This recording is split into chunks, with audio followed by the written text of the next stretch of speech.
Bien. Nos quedan 2 clases nomás de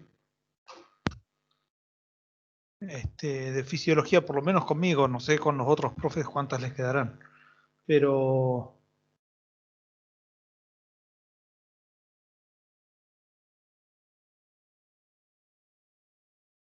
esperan un momentito, por favor, ¿sí? Decía, nos quedan 2 clases de fisiología, las 2 de renal, la de hoy y la del jueves que viene. Vamos a hablar de renal. Probablemente en la clase de hoy va a haber cosas que no están del todo claras y que vamos a terminar de este, comprenderlas la clase que viene. Así que probablemente surjan preguntas en la clase de hoy que van a ser respondidas en parte en la próxima clase. Eh, para mi criterio, renal está entre uno de los, fisiología renal está entre una de las partes más difíciles de comprender, que no necesariamente es imposible de comprender. Por ahí en algunos aspectos es más difícil que nervioso y en otros aspectos es más fácil que nervioso. Pero estamos hablando de un tema que no es para nada fácil. Vamos a comenzar a compartir el PowerPoint. Así podemos...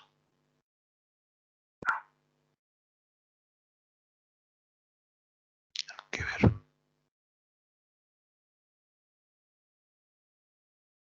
¿Qué me hizo esto?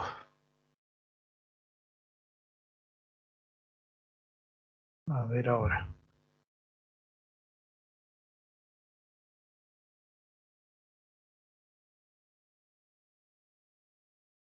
Me parece que tampoco va a ser este.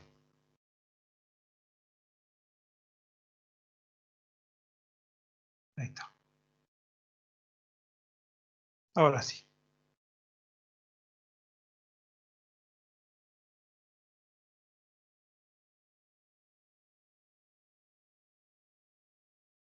Bien. La primera parte de lo que me toca a mí de fisiología renal. Yo entiendo que ustedes ya estuvieron viendo algo con Diego y con Karen, pero es lo que me toca a mí esto. Van a ver que entre el temario, yo puse algo en rojo acá, esto en realidad es parte del temario de la clase que viene y hoy lo ponemos como una introducción breve para fijar algunos conceptos que van a ser desarrollados en realidad en la clase siguiente, ¿sí? Así que vamos a empezar a ver algunas generalidades. El aparato urinario está en el abdomen, está compuesto por 2 riñones, 2 uréteres, la vejiga y la uretra. ¿eh? Los uréteres y la uretra son conductos de conducción de la orina, la vejiga de almacenamiento y los que efectivamente hacen el trabajo en el aparato urinario son los riñones. Esos riñones están formados por una zona medular y una zona cortical, la zona cortical externa, la zona medular interna y después los cálices menores y mayores que van a formar la pelvis renal por donde también entran y salen los vasos sanguíneos. Esa zona cortical y medular está representada aquí en un espacio más chico y de todo esto la unidad funcional es lo que conocemos como nefrón o nefrona, es lo mismo y que está dibujada aquí, que es la que va efectivamente a realizar el trabajo renal. Desde un punto de vista microscópico podemos ver diferentes cortes así. Este que está acá está muy interesante, es un corte de un gato donde se pueden ver los glomérulos bien nítidos en contraste con el resto de la zona cortical y o medular que está ahí. En cambio acá es un poco más difícil diferenciar las estructuras y hace falta trabajo más delicado. Acá tenemos un glomérulo con los vasos aferentes y eferentes, la cápsula. Acá tenemos lo que se llama el aparato juxtaglomerular, que es el encargado de ayudar a la regulación del riñón. Ya vamos a ver un poquito más de eso. La nefrona, como decíamos hoy, con la cápsula de Bowman, con el glomérulo, la cápsula de Bowman, el tubo contorneado proximal, el asa de Henle, contorneado distal y el tubo colector. Todo esto rodeado por una microcirculación que es la que va, en definitiva, a ser la beneficiada de todo este trabajo. Acá tenemos otro esquema.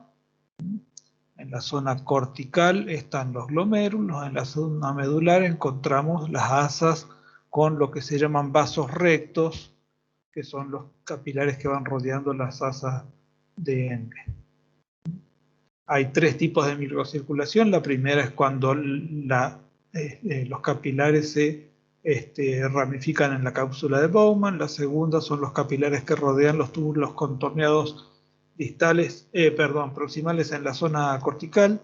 La tercera es la que rodea a las ADN en la zona medular. Hay cuatro términos que son muy importantes de diferenciar cuando hablamos de fisiología renal. La primera es filtración, que es la que se produce en la cápsula de Bowman, a partir del glomérulo, que va a filtrar alrededor de un 80-90% del volumen sanguíneo, va a pasar de los capilares hacia los túbulos que conforman la nefrona. Eso es la filtración. Esa filtración va a sufrir una reabsorción, va a tener una reabsorción de diferentes partes, el agua, algunos iones, algunas moléculas van a ser reabsorbidas en forma total y otras en forma parcial. Y a su vez, desde la médula renal hacia los túbulos va a haber una secreción de algunas sustancias. Por ejemplo, en una primera parte hay una secreción de urea hacia el interior del tubo de la nefrona. Finalmente, el resultante de la filtración, la reabsorción y la secreción va a ser la excreción, que es lo que va a salir por la pelvis renal hacia la vejiga, se va a almacenar en la vejiga y cuando sea oportuno se va a excretar del organismo. Entonces tenemos, otra vez repasando, y en esta podemos verlo de vuelta, la filtración, la reabsorción, donde las sustancias vuelven a la circulación general, la excreción, que van hacia el tubo, y finalmente la excreción, que es la formación de la orina. Es interesante que hay algunas nefronas que están en la corteza y otras en la médula, o sea, en realidad son ubicaciones diferentes de las diferentes nefronas. Siempre el glomérulo está en la corteza, pero va a haber diferentes formas de trabajar. La corteza es isotónica con respecto al plasma, recibe la mayor cantidad de filtrado sanguíneo, el flujo sanguíneo es más rápido y de alta presión. En cambio, en la médula el flujo sanguíneo es menor, hay menor filtración y hay una hipertonicidad con respecto al plasma, lo que le va a dar las características a la orina. En este cuadrito encontramos un resumen muy apretadito de qué función cumple cada una de las partes de la nefrona, ¿sí? El glomérulo, el túbulo contorneado proximal, el túbulo recto proximal, la rama descendente, la rama gruesa, todo cada uno qué es lo que realiza. En realidad lo que nos interesa es que hay un ultrafiltrado en el glomérulo y hay una reabsorción y secreción en todo el resto de los túbulos que conforman la nefrona. Acá en este cuadrito nosotros vemos un resumen muy apretado, muy sintético de qué es lo que pasa en cada porción de una nefrona, ¿sí? Esto es el glomérulo, tubo contorneado proximal, asa, tubo contorneado distal y tubo colector. Por ejemplo, si nosotros miramos acá dice la glucosa y los aminoácidos y el fosfato son reabsorbidos, la flecha hacia afuera. Ingresa NH3, amoníaco. Ingresa hidrógeno.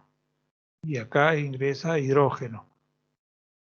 Entonces, los medicamentos que han sido metabolizados ingresan en la parte final del tubo contorneado proximal, por ejemplo, ¿sí? No nos vamos a poner a analizar cada una de esas partes porque es bastante largo. La ultrafiltración, como decíamos hace un rato, es lo que pasa en el glomérulo, la filtración glomerular, es un volumen muy alto y aproximadamente filtra 180 litros de sangre por día, aproximadamente. Lo que equivale a que la sangre total está filtrada en alrededor de 45 minutos en forma total. Pasa la sangre por el riñón. Cada 45 minutos empieza un nuevo ciclo. La mayor parte de esa agua tiene que regresar inmediatamente al sistema vascular porque si no la persona se deshidrataría en pocos minutos, en 45 minutos se deshidrataría y desangraría debido a la cantidad de volumen que está pasando en esa ultrafiltración. Y es mucho, es muy grande todo ese volumen. Bien, hasta aquí las generalidades, sepa. Las generalidades, ¿sí? Vamos a entrar a hablar un poquito de los conceptos que yo les decía que necesitamos tenerlos un poquito más claros para poder comprenderlos mejor. El primero es el concepto de pH. ¿Qué es el pH? Es la inversa de la contracción de hidrogeniones, o sea, 1 sobre la concentración de hidrogeniones. Esto quiere decir que como es la inversa, a menor valor, mayor es la concentración.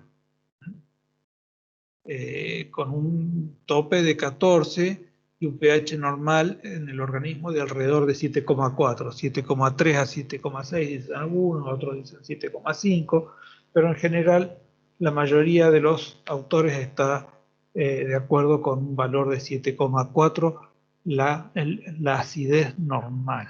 Valores por encima de 7,4 nos van a dar un organismo alcalinizado y valores por debajo de 7,4 nos van a dar un organismo ácido. Este dato así tan simple como lo estamos leyendo es muy importante porque en estos días de pandemia hubo mucha gente que salió a decir que tenemos que tener una dieta alcalina, que tiene que tener un valor de 21, 23, 50, no sé cuánto de pH, cosa que es imposible. Y entonces hablan de alimentos que van a alcalinizar nuestra dieta, como el jugo de limón, que está formado básicamente por un ácido cítrico muy concentrado. Cuidado con esas cosas porque muchas veces están presentadas de una forma tan linda que nos confunden y en realidad están diciendo cualquier barrabasada. El pH normal del organismo es 7,4 y el organismo trabaja continuamente para mantener nuestro pH en una normalidad. Para eso tenemos varios sistemas que trabajan para mantener ese pH normal, entre ellos el sistema renal y el sistema respiratorio, que son los más importantes. O aparato urinario y aparato respiratorio, para decirlo con más propiedad. ¿Sí? Bien. Esta regulación está íntimamente relacionada con los iones, aniones y cationes que se absorben y eliminan del organismo, ya sea a través de la orina, ya sea a través de la transpiración, a través de la respiración y a través de las excreciones sólidas en el aparato digestivo.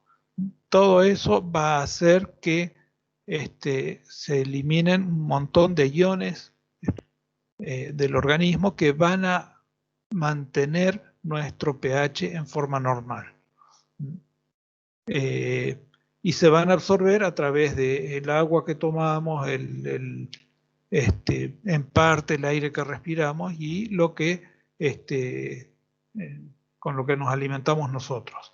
También hay alguna producción propia de la bioquímica celular que va a liberar algunos iones, ya sean iones inorgánicos o algunos iones orgánicos que van a ser eliminados convenientemente o no.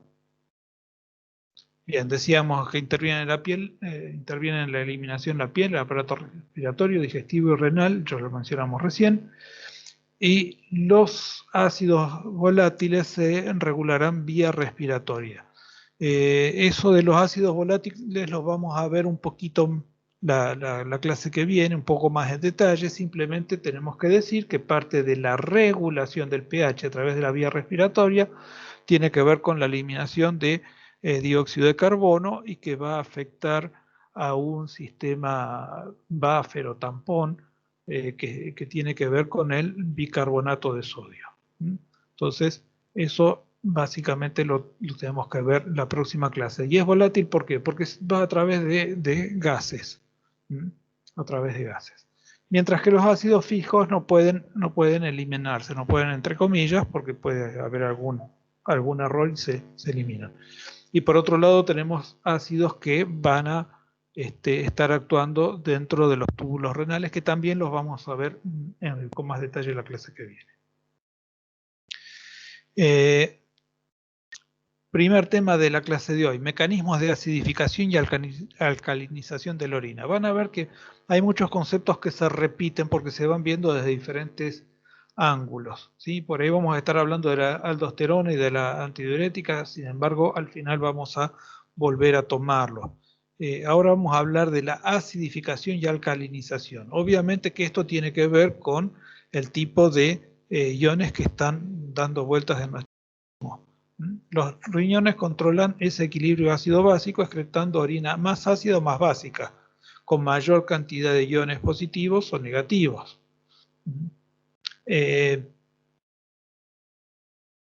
Hacia los túbulos se filtran continuamente grandes cantidades del ion carbonato. Si pasan a la orina, se extraen bases de la sangre. Si esos iones carbonatos se extraen, se pasan a la orina, no quedan dentro del organismo, se va a perder una cantidad de iones positivos y esos son bases que van a salir de la sangre. Por lo tanto, se acidifica. Las células epiteliales de los túbulos también secretan grandes cantidades de hidrógeno, lo que elimina ácido de la sangre. Volvemos un poquito para atrás. Acá está el hidrógeno que se secreta y acá está el hidrógeno que se secreta. En esas dos flechitas moraditas, violetas, no sé cómo el color que les quieran decir, eso nos indica que el hidrógeno está siendo excretado en función de las necesidades que tengamos para equilibrar nuestra acidez. Si se excreta más hidrógeno que carbonato, se producirá una pérdida neta de ácido de los líquidos extracelulares. Si por el contrario se excreta más carbonato que hidrógeno, la pérdida será mayor de bases, con el resultante equilibrio. El organismo produce unos 80.000 equivalentes diarios de ácidos no volátiles, que proceden fundamentalmente del metabolismo de las proteínas. Las proteínas, al degradarse, van a liberar una serie de iones, entre ellos, como mencionamos hace un rato, la urea, las sales de amonio, que van a producir una alteración en ese pH. Los riñones tratarán de conservar el bicarbonato para retener el sistema tampón. Este bicarbonato hace que ese pH se mantenga relativamente estable, aunque haya una variación relativamente grande de iones y hidrógeno. Y entonces, cuando hay una alcalosis, aumenta la excreción de iones bicarbonato, lo que hace que indirectamente aumente la concentración de iones hidrógeno. Si hay una acidosis, por el contrario, se reabsorbe ese ion carbonato, lo que hace que aumente relativamente la excreción de hidrógeno o que disminuya la concentración de hidrógeno en plasma, ¿sí? Para equilibrar esa acidosis, disminuye la concentración de hidrógeno. Hay un tercer mecanismo de regulación de la formación de nuevas moléculas de ion carbonato en las paredes de la nefrona. Eso lo vamos a ver En la próxima clase vamos a ver cómo ese ion carbonato va a formar más o menos cantidad de bicarbonato de sodio en función de las necesidades dentro de las paredes de la nefrona, ¿sí? ¿Cómo se realiza el equilibrio fisiológico de la reabsorción y secreción tubular? Hay una serie de procesos coordinados, ¿sí? La filtración glomerular y la reabsorción tubular son cuantitativamente muy intensos en comparación con la excreción urinaria de muchas sustancias. Ahora, la filtración glomerular es muy grande, pero bueno, eso lo vamos a ver enseguida.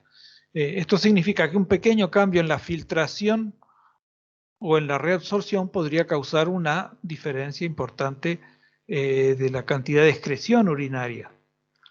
Pero en realidad, como estos dos procesos están altamente coordinados, la resultante total es relativamente estable y es lo que en condiciones normales de ingesta adecuada de alimentos, de fisiología adecuada de cada uno de los sistemas celulares y demás, hay una excreción regular de aproximadamente 1,5 litros diarios de orina en cada una de las personas. Esto puede variar un poquito de acuerdo a las funciones que cada organismo cumple, y de acuerdo a la cantidad de agua que tomamos, ¿sí? Por ejemplo, si yo me tomo 5 litros de agua en un día, obviamente que voy a orinar mucho más que si me tomo una pequeña cantidad. Ahora, la selectividad en la reabsorción tubular es mucho mayor que en la filtración. La filtración filtra todo menos células y proteínas grandes. En la reabsorción se va reabsorbiendo aquellas cosas que son necesarias para el organismo. Algunas se reabsorben, como dijimos hoy, totalmente y otras parcialmente. Pero es un proceso mucho más selectivo y se da por diferentes zonas del túbulo de la nefrona que van a ser reabsorbidas diferentes sustancias. Lo mismo ocurre con la secreción, que todavía no estamos hablando de eso, la secreción de diferentes sustancias en diferentes lugares en una forma también muy selectiva. No se secreta todo, se secretan algunas sustancias y no se reabsorbe todo así como así, sino que se reabsorben de diferentes formas. Y hablando de las formas de reabsorción, acá tenemos 3 cuadritos que nos ejemplifican qué es lo que sucede. Si tenemos en cuenta que a la izquierda está representado el tubo de la nefrona, o sea, la luz de la nefrona, ¿sí? Y a la derecha están representados la parte sanguínea y el líquido peritubular o el medio, el líquido extracelular, perdón, el líquido extracelular que va rodeando el túbulo contorneado, para que nos ubiquemos bien. Estas células que otra vez, al igual que en el intestino, tienen microvellosidades, van a captar algunas sustancias que acá están mencionadas como X e Y, algunas en forma pasiva van a captarlas y otras en forma activa. Pero puede ser que esas que se captaron en forma activa difundan en forma pasiva hacia la sangre y las que se captaron en forma pasiva difundan en forma activa hacia la sangre. O sea, se invierte un poco la forma. De todas formas, en general, los procesos van a estar dados porque hay en uno de los dos lados, o a la entrada o a la salida de las células que conforman la pared del tubular, van a tener una captación activa en uno de los dos lados. Y eso va a ser con gasto de energía. Ahora, esa captación activa o pasiva de los diferentes iones que van a pasar desde la luz del tubo hacia la circulación sanguínea, va a hacer que al mismo tiempo, en el segundo diagrama, vemos cómo va a pasar el agua en forma pasiva, acompañando la reabsorción de esas diferentes sales.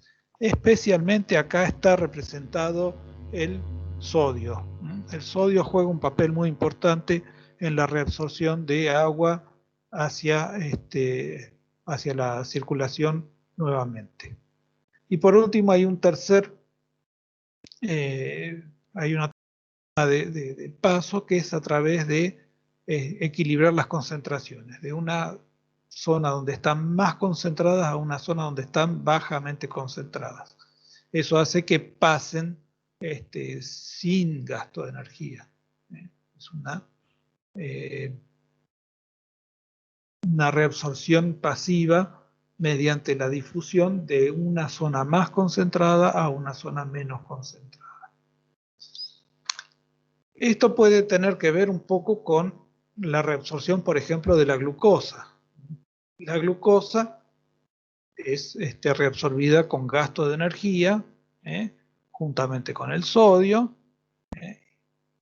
se reabsorbe con gasto de energía y después pasa en forma pasiva hacia la sangre, hacia el plasma, sin gasto de energía, mientras que acá hay una bomba de sodio-potasio que va a hacer que el sodio también salga.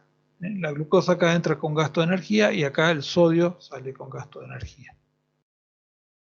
Ese es el mecanismo en que se reabsorbe la glucosa. Esa glucosa va a tener una reabsorción dada en función de la concentración, pero además va a llegar un momento en que esa capacidad de reabsorber glucosa, donde todas las moléculas que están captando esa glucosa van a estar ocupadas, por decirlo de alguna forma, captando glucosa, y va a haber glucosa que no se va a poder reabsorber. Eso pasa especialmente después de los 200 miligramos cada 100 mililitros, cuando el valor de la glucosa supera aquello que es normal, entonces la glucosa se va a empezar a excretar en la orina. Normalmente, si no hay un exceso de glucosa en plasma, esa glucosa va a ser reabsorbida en forma total en los túbulos, en el túbulo contorneado proximal principalmente. A esto que vemos acá es lo que se denomina carga máxima, o sea, la máxima cantidad de transporte que se puede hacer de esa sustancia hacia el interior o reabsorción hacia el interior del plasma nuevamente. Acá tenemos un cuadrito donde podemos ver la glucosa 375 miligramos por minuto, el fosfato 0,1, el sulfato, diferentes cantidades para diferentes tipos de sustancias. ¿Sí? Y hay sustancias que nos van a dar una idea de cómo está funcionando nuestros riñones, que son la creatinina y el ácido paraaminohipúrico, que tienen un transporte máximo y que la presencia en orina nos va a dar una idea de cómo está funcionando realmente ese riñón. Perdón, ¿hay algo que me estoy olvidando acá? No, está bien. Por encima del umbral empieza a haber excreción. Bien.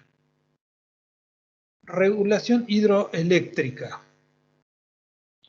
Vimos hace un momento que había algunos iones que son positivos y otros negativos. Creo que eso lo sabemos ya desde el ingreso a la facultad, pero por las dudas no viene mal repetirlo.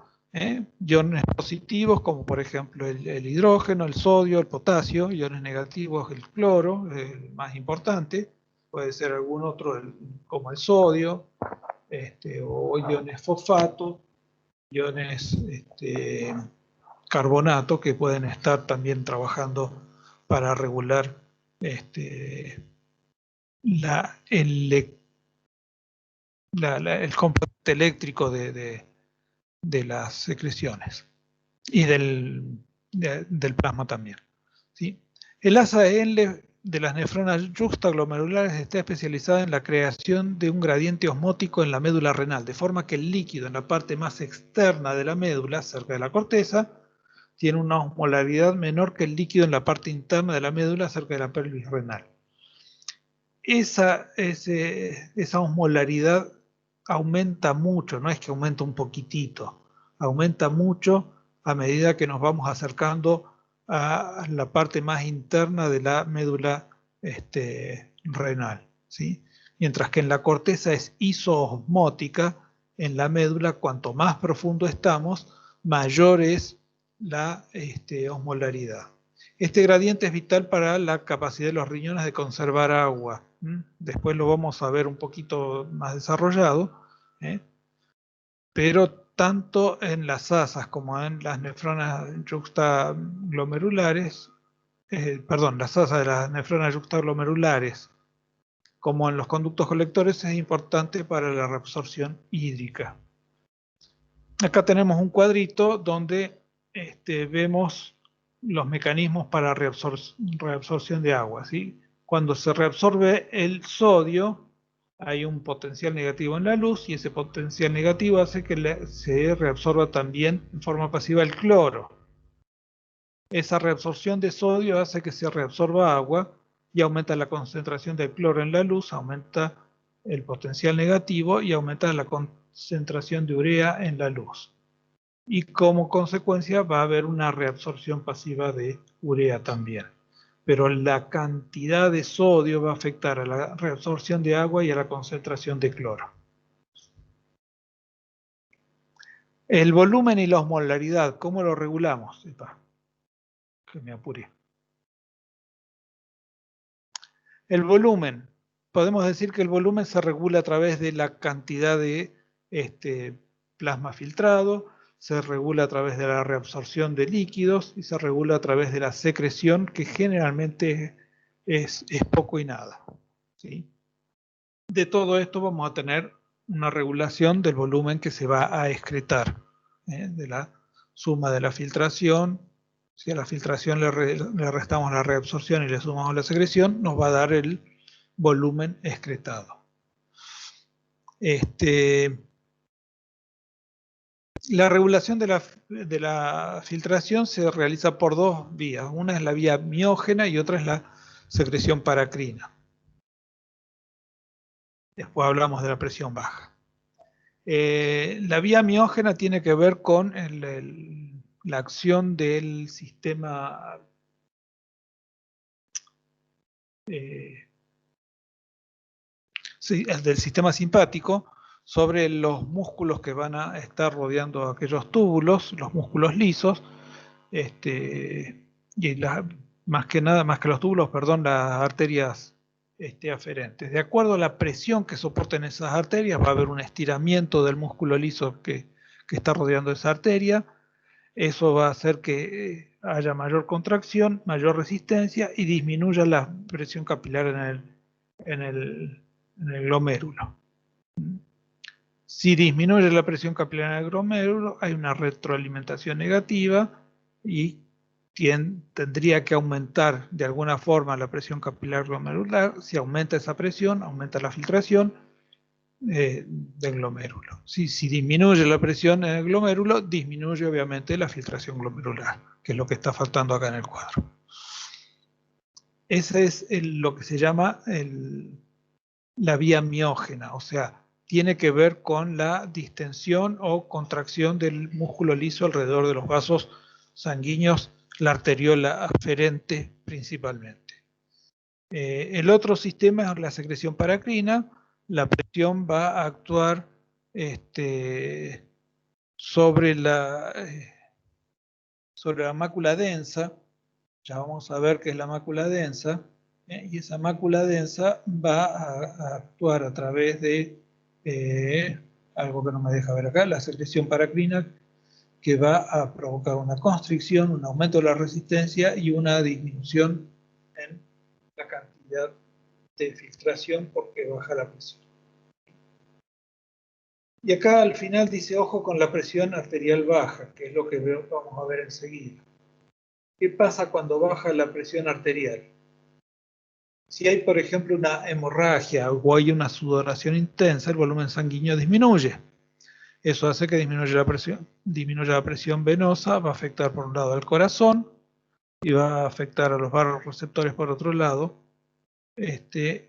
y va a aumentar la actividad nerviosa simpática. Esa actividad nerviosa actúa sobre la vía simpática renal, va a producir vasoconstricción de las arterias, va a haber una mayor resistencia periférica y por lo tanto va a disminuir la filtración glomerular y al haber menos filtración va a haber menos flujo de orina y menos pérdida.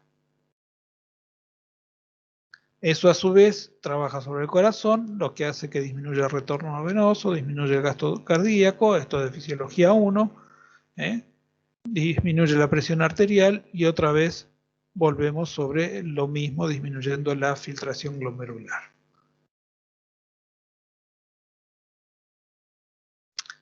También actúa a través de la reabsorción. Fíjense que la reabsorción del agua es de un 99,2% de todo lo que se filtró. De los 180 litros que se filtraron en el día, 178 vuelven otra vez a la circulación general. Es un porcentaje enorme, 99,2. Bien, acá hay otras sustancias que se van reabsorbiendo. La glucosa, como decíamos, debiera ser del 100%, salvo que esté saturado el sistema. Y, por ejemplo, el calcio es el 98,1. Todo, fíjense que es bastante alto. La urea es uno de los elementos que no es tan alto y que tiene como destino final la eliminación total. Lo que pasa es que siempre queda algo que nos va a servir para mantener la osmolaridad que vamos a ver en un rato más. Eso es la reabsorción. La osmolaridad tiene que ver con los osmoreceptores y la hormona antidiurética, ya la vamos a ver enseguida, ¿sí? Los osmoreceptores van a hacer que se libere antidiurética y que, si están estimulados obviamente, ¿no? Y que esa hormona antidiurética va a impedir que se libere mayor cantidad de líquido que se necesita en el organismo. Y por otro lado, los mecanismos de la sed que van a activar otra hormona que se llama angiotensina. En realidad activan un sistema que se llama renina, angiotensina, aldosterona, pero básicamente la sed actúa sobre la angiotensina. Cuando aumenta la sed, aumenta la osmolaridad, disminuye el volumen sanguíneo, disminuye la presión arterial, aumenta la angiotensina 2 y se produce, se evidencia, se queda en la boca, mientras que una reducción de la sed va a disminuir la osmolaridad, va a haber un aumento del volumen sanguíneo y va a haber un aumento de la presión sanguínea, disminuye la angiotensina y hay una distensión en la parte gástrica.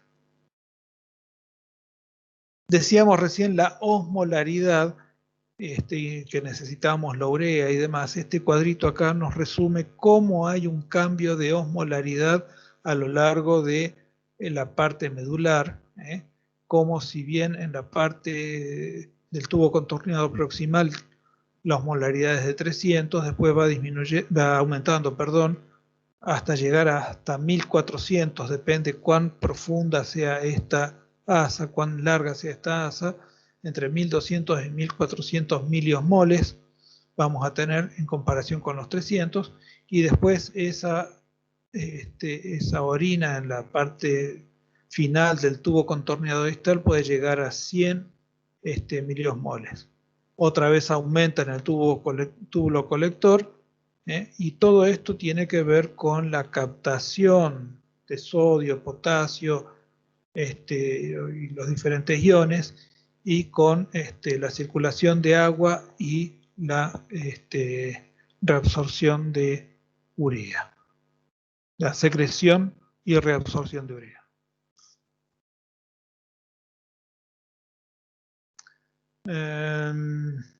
La regulación renal de la reabsorción de sodio y agua tiene que ver con la filtración glomerular, la velocidad, con la velocidad del flujo del líquido tubular, con los varoreceptores y con el flujo sanguíneo medular, es decir, a qué velocidad se está desplazando la sangre en esos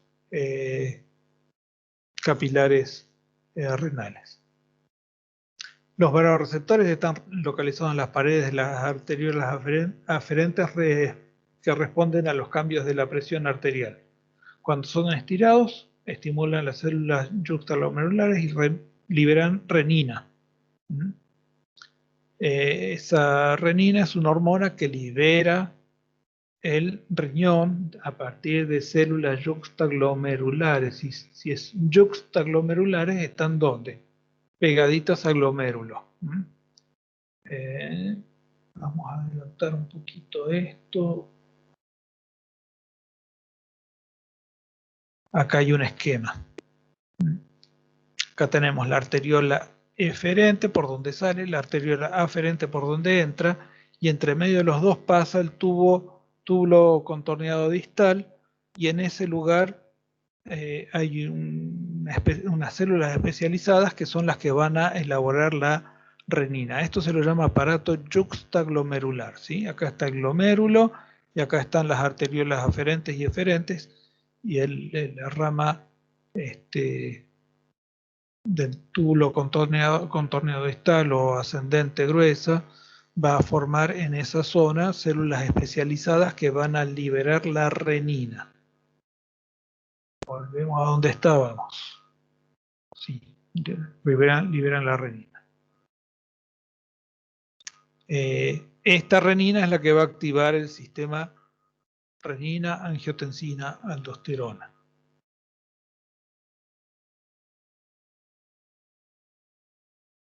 Acá no está interviniendo el sistema nervioso central ni el sistema nervioso simpático, ¿sí? Esto es respuesta directa de lo que está sucediendo en el riñón.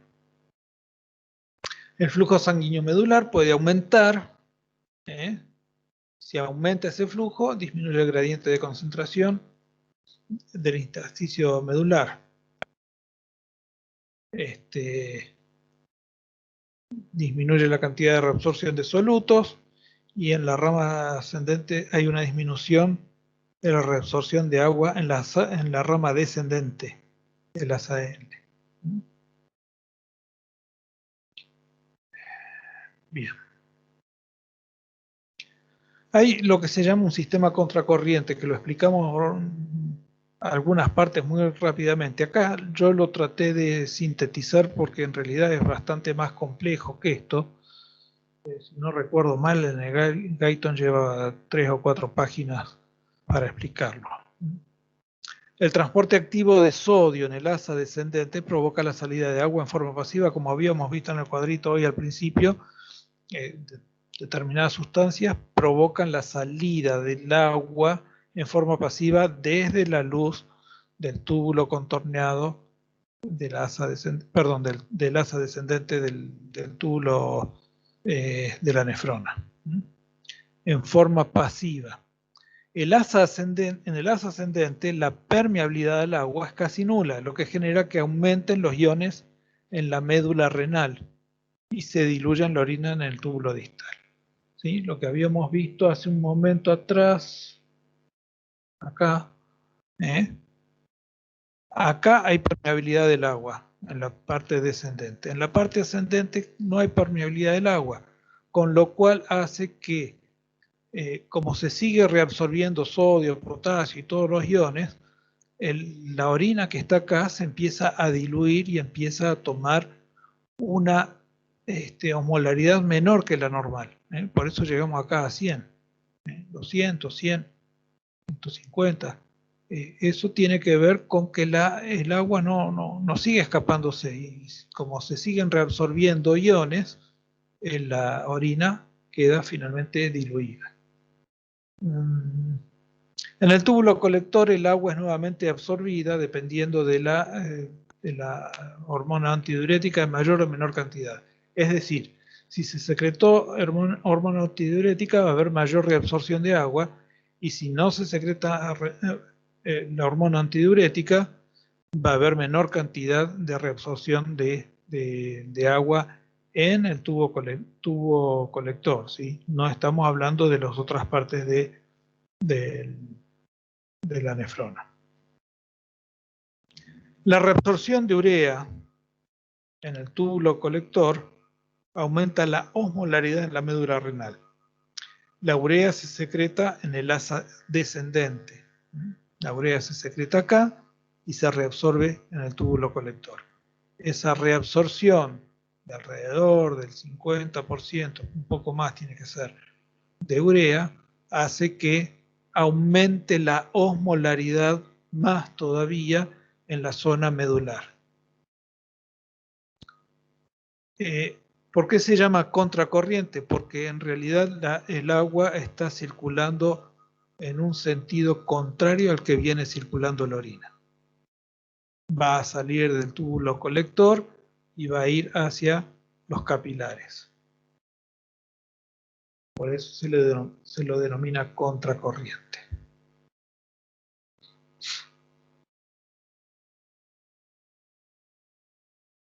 Bien. ¿Seguimos o descansamos un momento? Si no hay respuesta, yo sigo. Tomo un trago de agua. Sigamos. Sigamos. Sí, porque tenemos parcial a las 3:30 para que terminemos bien. Control del equilibrio hídrico. Necesitamos tener una cantidad suficiente de agua en nuestro organismo y también una cantidad suficiente en la orina para que pueda eliminarse en forma adecuada. La forma que regulamos los líquidos corporales a través del sistema nervioso simpático, a través del sistema renina-angiotensina-aldosterona, a través del péptido natriurético auricular o ANP y a través de la antidiurética también llamada arginina vasopresina o ABP. En mi experiencia es más común el nombre antidiurética, hormona antidiurética. Pero hay varios libros que citan este nombre de la hormona. No lo puedo entender todavía por qué, si está tan popularizado el nombre antidiurética. De paso, esta antidiurética ustedes la deben haber visto en endocrino. Por lo menos la mencionaron. El sistema nervioso simpático posee receptores de distensibilidad en algunos vasos sanguíneos, como son la vena cava, los vasos pulmonares y las aurículas. Una disminución de la tasa de transmisión de esos impulsos hace que los receptores de volumen aumenten la descarga simpática en los centros cardiovasculares medulares, y eso va a hacer que la aldosterona aumente el tono simpático y la antidiurética incrementen la reabsorción de sodio. O sea, a través del sistema nervioso simpático va a estar estimulada la secreción de aldosterona y de antidiurética. Acá está resumido cómo actúa el volumen de sangre en relación con el sistema nervioso simpático. Cuando se produce la liberación más alta de cloruro de sodio y agua hacia el túbulo distal, la mácula densa envía una señal química que determina la constricción de la arteriola aferente.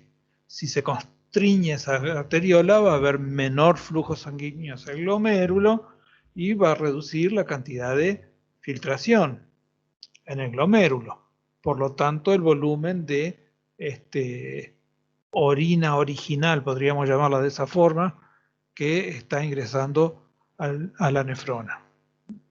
Al ingresar menos líquido, hay una respuesta que va a hacer que haya menos pérdida de líquidos. En estos momentos los investigadores creen que el ATP es la señal química liberada en la mácula densa, aunque la adenosina derivada del ATP puede producir en forma directa la vasoconstricción de la arteriola aferente. No es solo la renina que vimos recién, sino que acá hay una acción directa sobre la arteriola aferente desde la mácula densa, ¿sí? Y acá está lo que veíamos recién. Desde acá puede haber una acción directa sobre esta arteriola para reducir la cantidad de filtración. La aldosterona, la secreción está regulada por el sistema renina-angiotensina-aldosterona. Las células granulares de la pared de las arterias aferentes forman parte del aparato yuxtaglomerular, liberan la renina, que convierte el angiotensinógeno hepático en angiotensina 1 y después se va a convertir en angiotensina 2 y 3. Esa renina está controlada por 3 mecanismos. La disminución de la cantidad de cloruro de sodio que llega a las células de la mácula densa, que produce liberación de renina, los varoreceptores de la pared de la arteriola aferente, que van a liberar renina, la estimulación de los receptores adrenérgicos de las células yuxtaglomerulares, que también producen lo mismo, ¿sí? La angiotensina 1 se convierte en angiotensina 2 por medio de una enzima convertidora, y el nivel plasmático de renina es el que regula la producción de angiotensina 2. A mayor nivel plasmático de renina, mayor cantidad de angiotensina 2. La angiotensina 2 promueve la retención de sal por medio de reabsorción de sodio en el túbulo proximal y el efecto vasoconstrictor que reduce la filtración glomerular. La angiotensina 2 también estimula la secreción de aldosterona en la zona glomerulasa de la glándula suprarrenal, promoviendo la reabsorción de sodio en el túbulo colector. La glándula suprarrenal.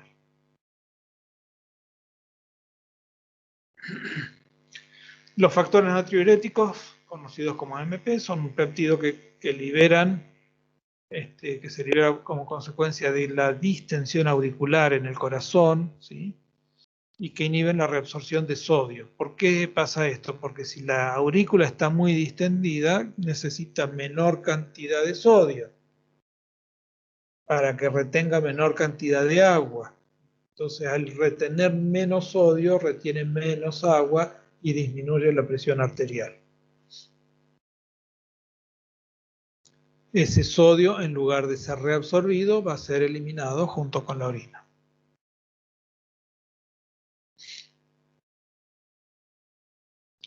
Y la antidiurética es una hormona que se libera en la hipófisis y que va a producir también una mayor reabsorción de agua y por lo tanto una disminución de la cantidad de orina que se está formando, el volumen de la orina, no la concentración, ¿sí? La concentración va a ser debida a la osmolaridad que hay en la zona medular del riñón. Incrementa la permeabilidad de las células al agua en el túbulo distal y el conducto colector. Ya vamos a ver cómo lo hace eso. Por lo tanto, disminuye el volumen e incrementa la osmolaridad urinaria. La antidiurética es estimulada por la depresión del volumen intravascular, lo que promueve la retención de agua, y también es sintetizada en los núcleos supraóptico y paraventricular del hipotálamo y se libera en la hipófisis posterior.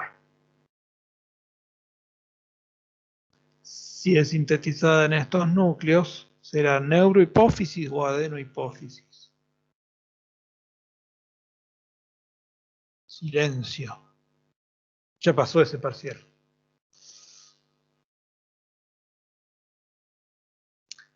¿Qué cosas aumentan la cantidad de antidiurética? El aumento de la osmolaridad plasmática, la disminución del volumen de sangre, la disminución de la presión arterial, las náuseas, la hipoxia y algunos fármacos como la morfina, la nicotina y la ciclofosfamida. ¿Qué cosas reducen la antidiurética? La disminución de la osmolaridad, el aumento del volumen, el aumento de la presión arterial, y fármacos como el alcohol, que indirectamente aumenta la presión arterial, la clonidina, el haloperidol. Esto salió de Gaito. Un aumento de agua y de cloruro de sodio provoca... Oye, sí. Provoca una mayor reabsorción en el túbulo contorneado proximal estimulado por la antidiurética. Se reabsorbe 99% de lo ultrafiltrado y una excreta mínima de 400 mililitros al día. O sea que si nosotros tomáramos poca agua, el organismo puede restringir la cantidad de agua que elimina, pero como mínimo tiene que eliminar 400 mililitros por día para poder deshacerse de una serie de sustancias que pueden llegar a ser tóxicas. Un aumento en la ingesta de sal va a producir un aumento en el volumen extracelular por mayor retención de sal y de agua indirectamente, aumenta la presión arterial, hace que descienda la cantidad de renina y angiotensina. Ese descenso de la renina y de la angiotensina provocan una retención de sal y de agua, hay un retorno del volumen extracelular casi a lo normal y por lo tanto un retorno de la presión arterial a casi lo normal. Tengan en cuenta que esto siempre va a fluctuar entre un poquito más y un poquito menos. ¿Qué hace la hormona antidiurética?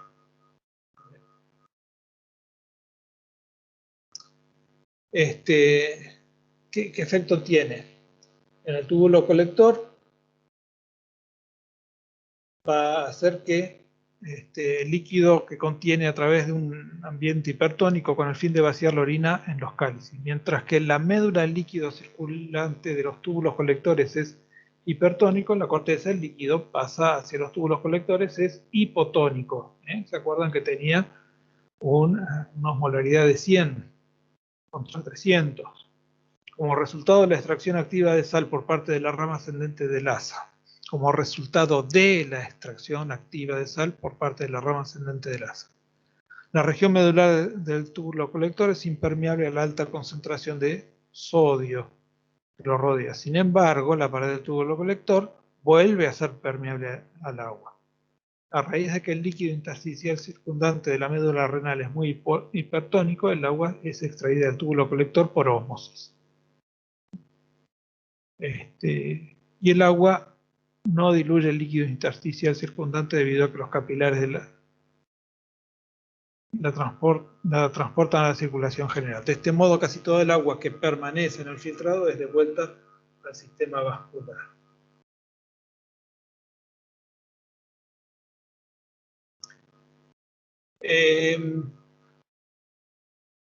Ahí hay mecanismos que van a actuar. Lo que me interesa es que en el túbulo colector aparecen estas formaciones que se llaman acuaporinas.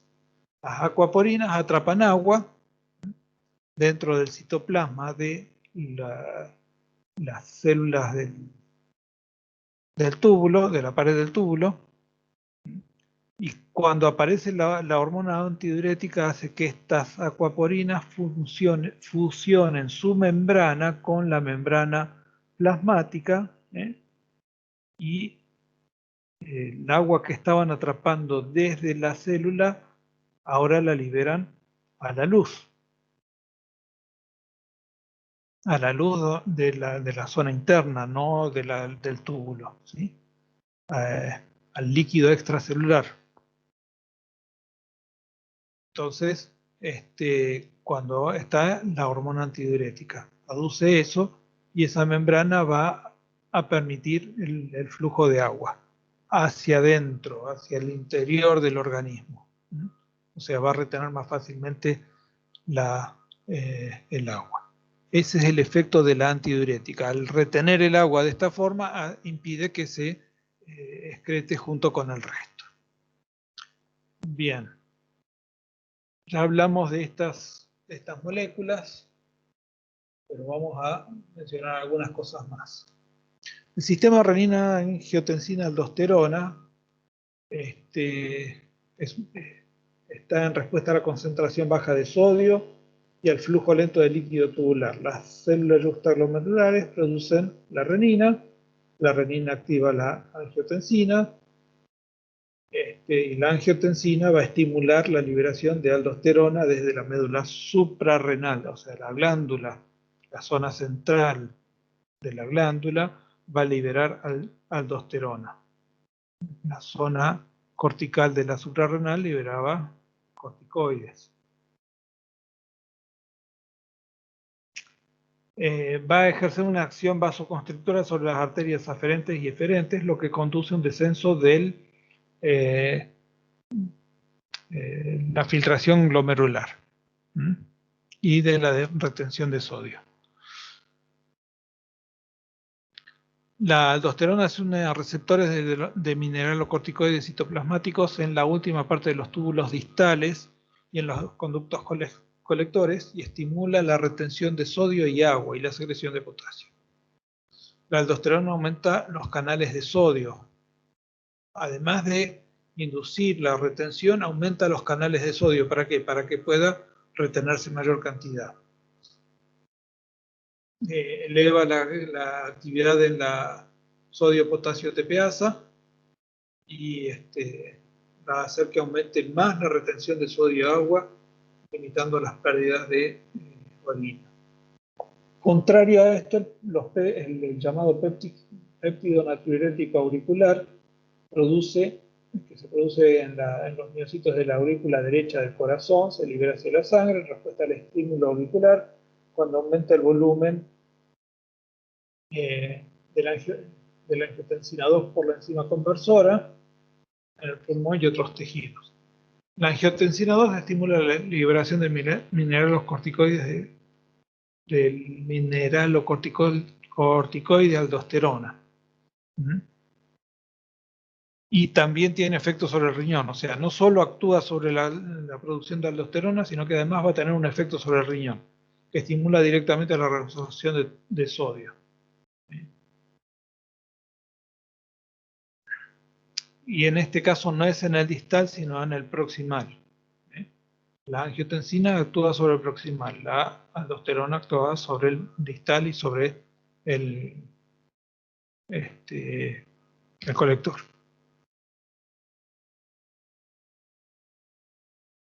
Bien. El péptido también se opone a las acciones de la angiotensina 2 al aumentar la filtración glomerular e inhibir la reabsorción de sodio en el túbulo colector. Causa mayor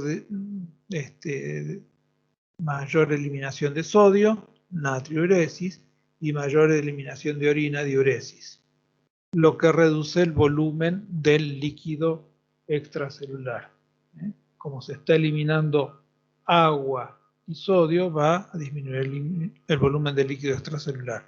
Si disminuye el volumen del líquido extracelular, probablemente disminuye el volumen del plasma y probablemente disminuya la presión arterial.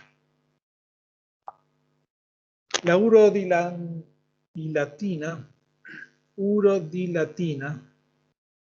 es uno de los péptidos natriuréticos relacionados con el péptido natriurético auricular. Lo producen las células tubulares renales. Esto no es el anterior, es un poco diferente, ¿sí? Se produce en el riñón y se segrega en los túbulos. No se encuentra en sangre. Es un péptido que actúa en forma local en los túbulos colectores y disminuye la reabsorción de sodio. O sea, aumenta la cantidad de sodio que va a ser excretado.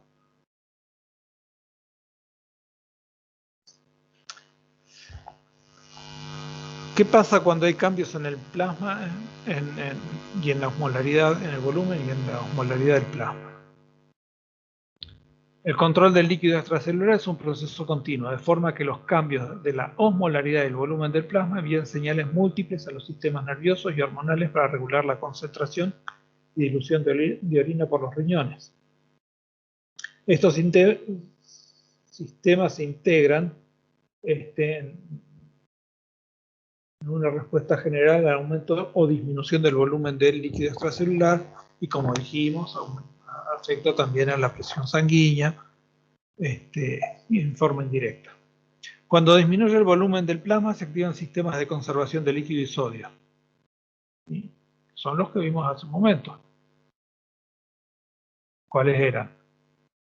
Los de conservador de líquido y sodio eran renina, angiotensina, aldosterona y antidiurética. Durante la disminución del volumen, los riñones, ¿qué hacen? Van a tener mayor actividad del sistema nervioso simpático, que aumenta la resistencia vascular para que haya menos filtración glomerular y aumenta la reabsorción de sodio para retener también al mismo tiempo mayor cantidad de agua. Activan el sistema renina, angiotensina, aldosterona, lo que hace que se retenga otra vez sodio y agua, tanto en los túbulos proximales como en el túbulo colector. Y hay un aumento de la hormona antidiurética que incrementa los canales de agua en los túbulos colectores y por tanto la absorción de agua libre de solutos. Estos sistemas limitan aún más la contracción de volumen al disminuir la pérdida de líquido de la orina. Está faltando líquido, lo compensa. Cuando aumenta el volumen, estos sistemas se invierten para permitir la eliminación del líquido y la reducción del volumen plasmático y el líquido extracelular. Aumenta el péptido natriurético auricular procedente de la aurícula derecha del corazón, que es lo que decíamos. Disminuye, por lo tanto, la concentración de aldosterona, disminuye la antidiurética, disminuye la renina, disminuye la angiotensina. Aumenta la velocidad de filtración glomerular y también disminuye la cantidad de reabsorción de sodio, aumentando la diuresis. Fíjense que hemos estado repitiendo prácticamente todo durante todo el tiempo, ¿sí? Bien, acá hay mecanismos para la liberación de la renina, como la presión arterial baja y el volumen bajo van a afectar a la parte de los, van a estimular los receptores beta 1 simpáticos, y eso va a hacer que aumente la renina. Esa renina va a convertir en angiotensina, después en angiotensina 2, van a liberar la aldosterona y van a producir vasoconstricción por un lado y reabsorción de sodio y agua por el otro. Por el contrario, cuando aumenta la presión arterial, disminuye la renina y se producen todos los mecanismos inversos. Una disminución de la presión va a hacer que se libere renina y va a afectar a la presión de la arteriola aferente, disminuyendo la cantidad de sangre que circula por el glomérulo.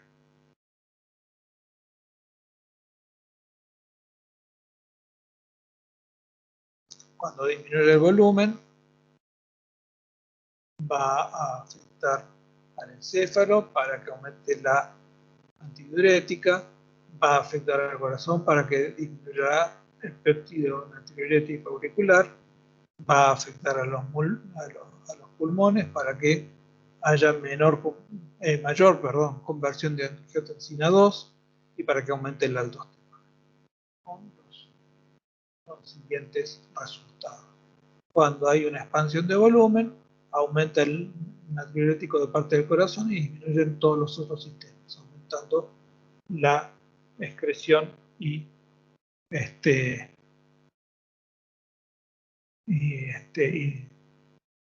eliminación de sodio.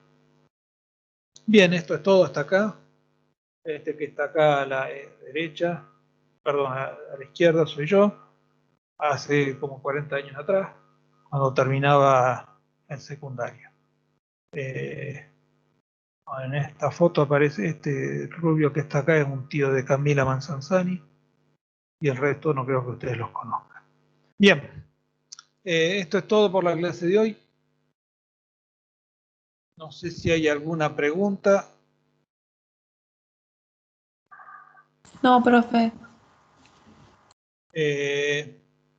De todas formas, por ahí puede resultar que aparezca alguna pregunta durante la semana. La semana que viene, como les decía, vamos a terminar de cerrar un poquito todos estos temas. Vamos a hablar un poco más específicamente de algunos iones, cómo van y vienen durante ese trayecto y cómo se forma el equilibrio en cuanto a la acidificación a través de sistemas tampón, ya sea en el pulmón o en el riñón. Así que si tienen alguna pregunta, esta vez no me la mandan por correo, sino que me la guardan para el comienzo de la clase del jueves que viene. Por lo demás, Bueno, buenísimo, profe. Gracias. por nada, que tengan una linda tarde, que disfruten un rato de relax antes de la próxima clase y ánimo que ya falta poco, ya falta menos, ya cursamos la gran parte del año a pesar de la distancia, creo que con cierto éxito. Y espero que lleguemos así a fin de año para poder disfrutar todos de unas merecidas vacaciones a pesar de todo. Que tengan una linda tarde. Gracias, profe. Igualmente Un para usted. momento. Chao. Muchas Gracias, gracias, profe. profe. Nos vemos. Gracias, profe. Chao, profe. No se vayan todavía. Gracias, profe. No se vayan todavía. Les quede el ausente. Ay, profe, yo he perdido tantos presentes por eso, por irme antes. Bien.